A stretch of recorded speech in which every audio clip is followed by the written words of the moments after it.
Scatter plots. That's the topic of the day. And as Alyssa said, a scatter plot is called that because you basically are plotting a scattering of points. And so what we wanted to do was see a visual picture of the toothpick pattern that we saw last class by making different terms and from toothpicks, and we saw a pattern. And today, how can we see it visually?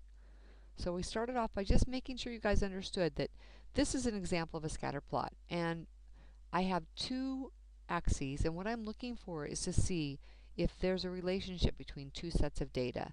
This might be weeks that I'm saving money, and this might be the amount of euros I have in the bank.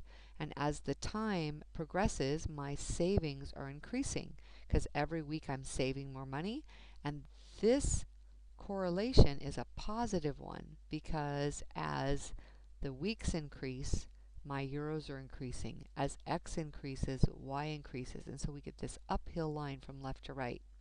On the other hand, if I kept track of time and I started off with money in the bank, I have a bunch of euros in the bank, and as time passes, all I do is spend my money.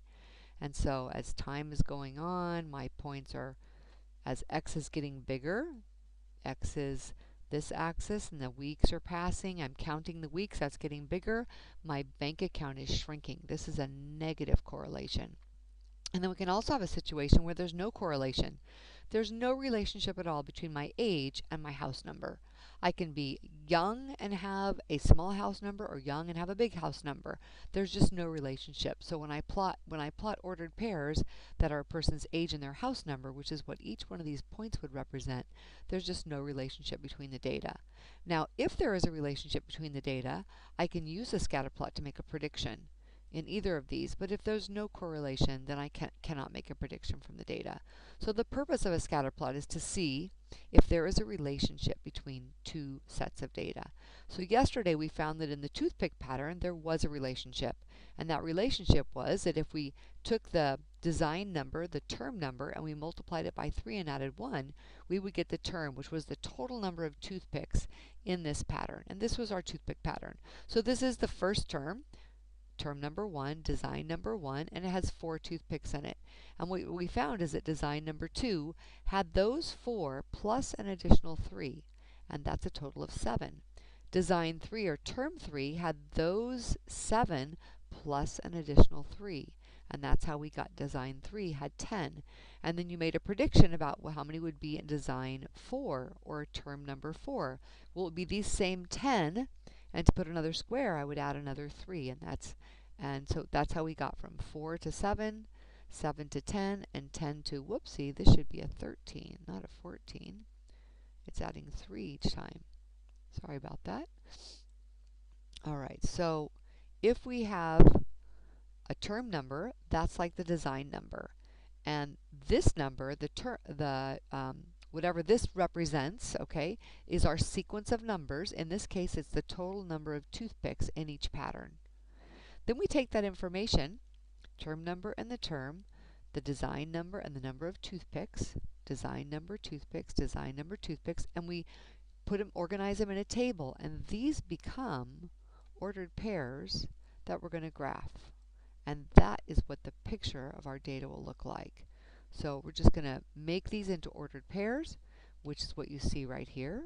These are the ordered pairs, and they come from 1, 4, 1, 4, 2, 7, 2, 7, 3, 10, 3, 10. So this was the fourth design that had 13 toothpicks.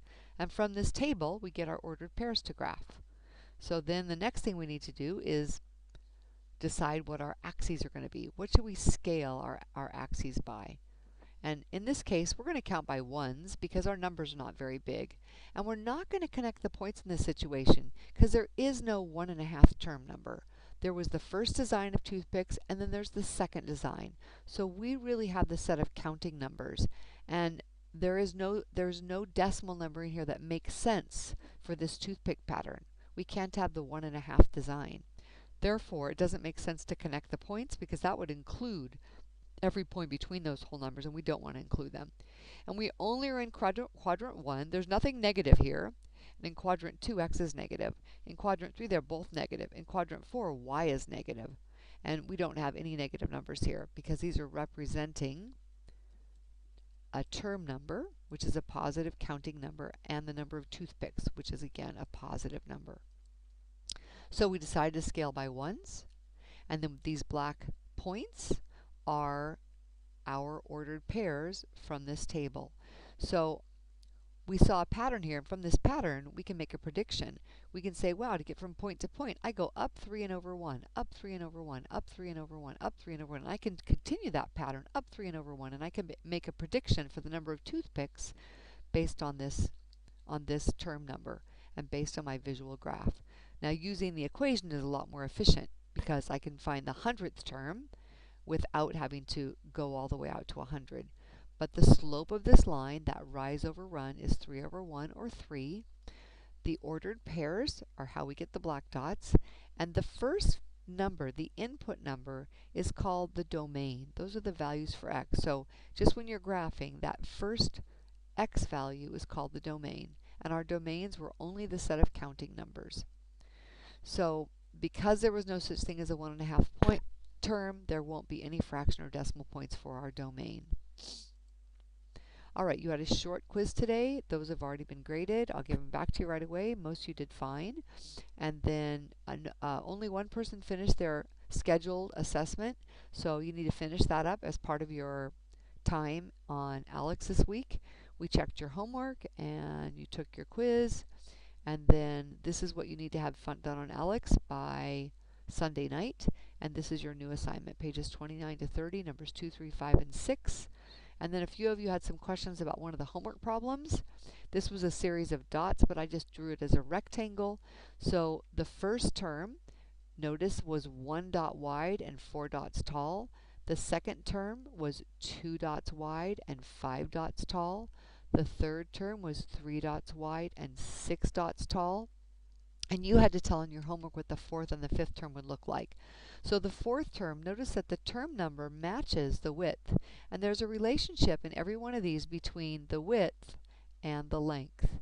The width and the length. And if you look at it carefully, you can see that from the term number, or the width, if I add 3, I get the height of each of these rectangles. So 4 plus 3 is 7, 3 plus 3 is 6, 2 plus 3 is 5, 1 plus 3 is 4. So since the term number had to match, I got this dimension by taking the term number as the width and adding 3 to get the height, 7. Term number is the width, 5, add 3 to get the height, 8. And then the final question where you generalize is for the nth figure, it would be n dots wide and n plus 3 dots tall. And if I wanted to know how many dots were in that, well, just like these, I multiplied 5 times 8 to get 40. I multiplied 4 times 7 to get 28. I would multiply n times n plus 3. And remember, I want to multiply by the entire sum, so I must put that in brackets. All right, so get that homework done and finish up your ALEKS work.